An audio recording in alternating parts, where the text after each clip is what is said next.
The Young and the Restless. Spoilers. Welcome back to the channel, everyone. Today is a truly wild day in the soap world, and we have some absolutely heart-stopping developments to discuss regarding our favorite Genoa City families. Grab a snack, settle in, and let's get straight into the madness. I cannot believe they just did that.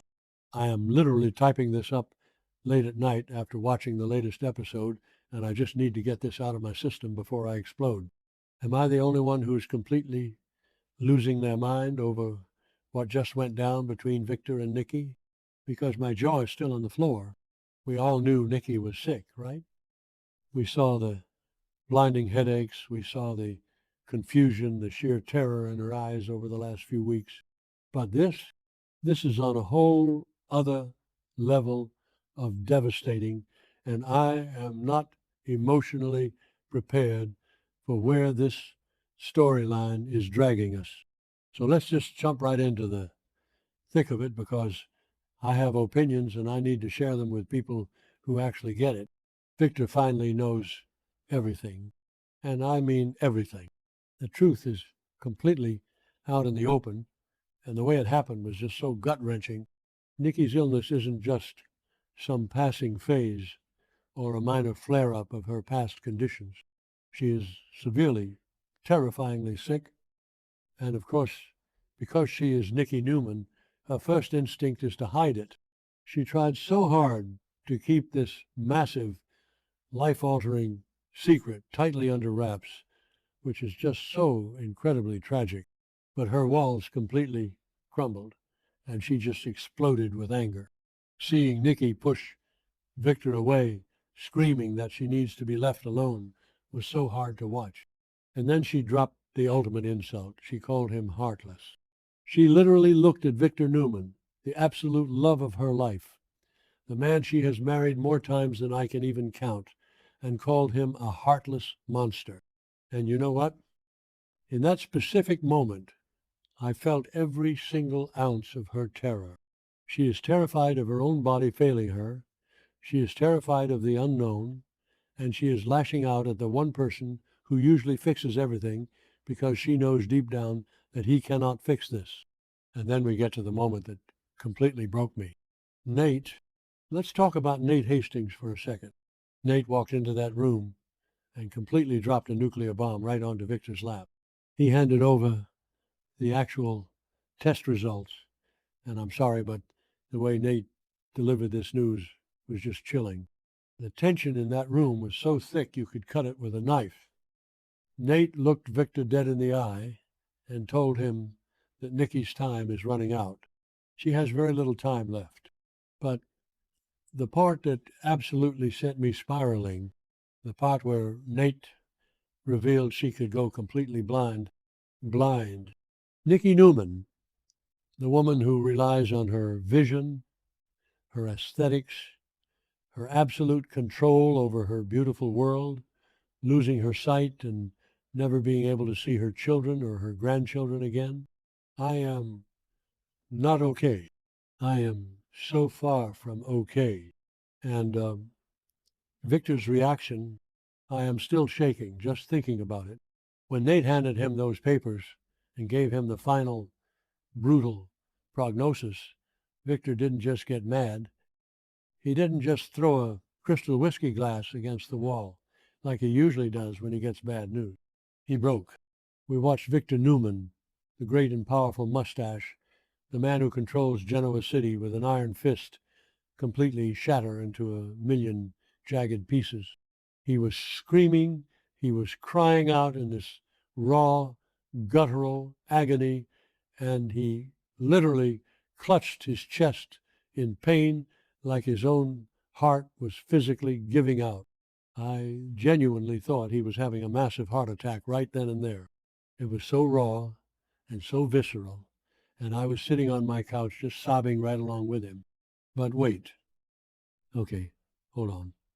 Let me catch my breath, because this is where my brain starts short-circuiting and I start contradicting myself. I am sitting here crying my eyes out over Victor's immense pain, but then reality violently taps me on the shoulder and reminds me of what this man has been doing for the past few weeks. I mean, are we just going to collectively forget that this man literally just manipulated his terrified, heavily medicated wife into signing away her personal shares of Newman Enterprises? He disguised it as a medical power of attorney and has been secretly, ruthlessly liquidating her assets while she is lying there thinking she is dying. So how on earth am I supposed to feel right now? I know some people in the forums are loving this complex, dark villain era for Victor. But personally, I am so incredibly torn and frustrated. Is he crying and clutching his chest because he genuinely loves her and is completely devastated that his soulmate is dying and going blind?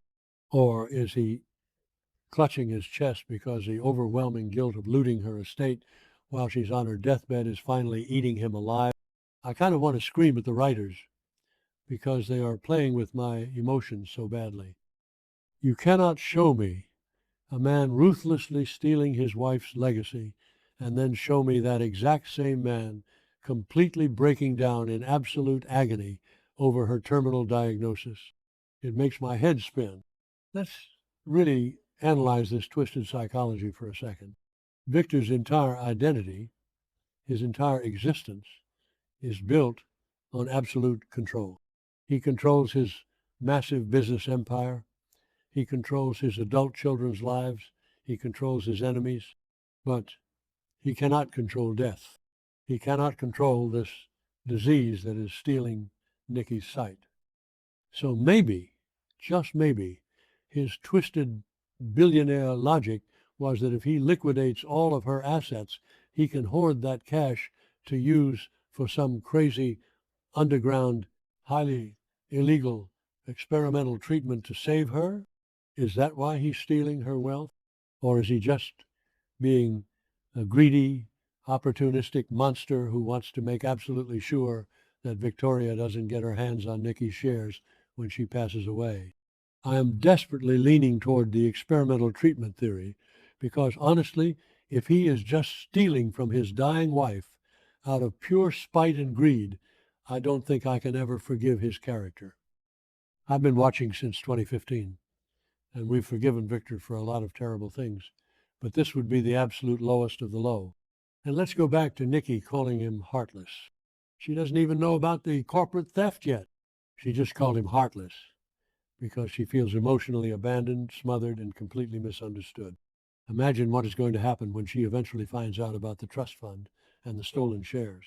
If she doesn't go blind first, she is going to see exactly what he has been doing behind her back while she was heavily sedated. The betrayal is going to be astronomical. I am actively dreading the moment Victoria inevitably bursts into the room with the financial statements. Victoria already heavily suspects that her father is looting the estate. When she finally realizes that her mother is actually dying and losing her sight, Victoria is going to go to absolute war with Victor. And honestly, I am completely here for it. Team Victoria all the way on this one. Bring him down. But honestly, the sheer tragedy of Nikki's physical situation is what's really keeping me up tonight. The idea of her being plunged into total darkness is just cruel. Remember when they tried this kind of tragic illness storyline with her MS years ago? Yeah, didn't work then either because it just felt like misery porn.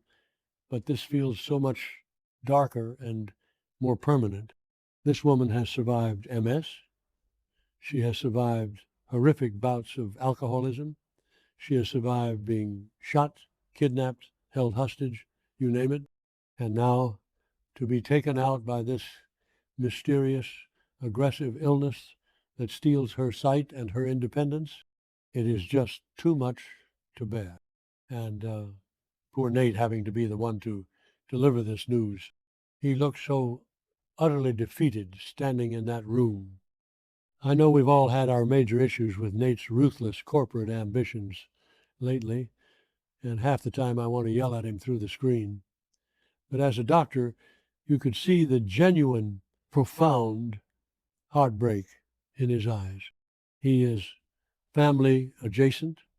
He genuinely cares about Nikki, and having to look Victor Newman in the face and say she has very little time left must have taken every single ounce of professional strength he had. So what happens now? Because I am officially panicking, are they actually going to kill off Nikki Newman? No way. They can't. I completely refuse to accept it. Melody Thomas Scott is an absolute legend and the heart of this show. I bet you anything Victor is going to take all that liquidated cash and hire the best, most secretive medical specialist in the entire world. He's going to build a secret, state-of-the-art lab on the ranch if he has to. But the emotional damage is already done.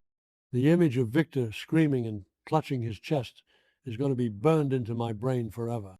It was a masterclass in acting, but it was also a masterclass in emotional torture for us fans. I am just so overwhelmed by the duality of Victor right now. He is the ultimate protector and the ultimate predator, all wrapped into one terrifying, unpredictable package. And Nikki is caught right in the middle of it, fighting for her life, fighting for her vision, and fighting for her autonomy against her own body and her own husband. I just want to wrap her in a blanket and protect her from everything. Anyway, I really need to try and get some sleep, but I know I'm just going to be staring at the ceiling thinking about Nikki losing her sight and Victor's agonizing scream. Please, please tell me I'm not the only one completely devastated by this episode. Drop your thoughts in the comments, guys. Do you think Victor is crying out of deep guilt or genuine heartbreak? And how long until Victoria exposes his financial crimes to the rest of the family? Let's talk about it, because I absolutely cannot process this massive bombshell alone.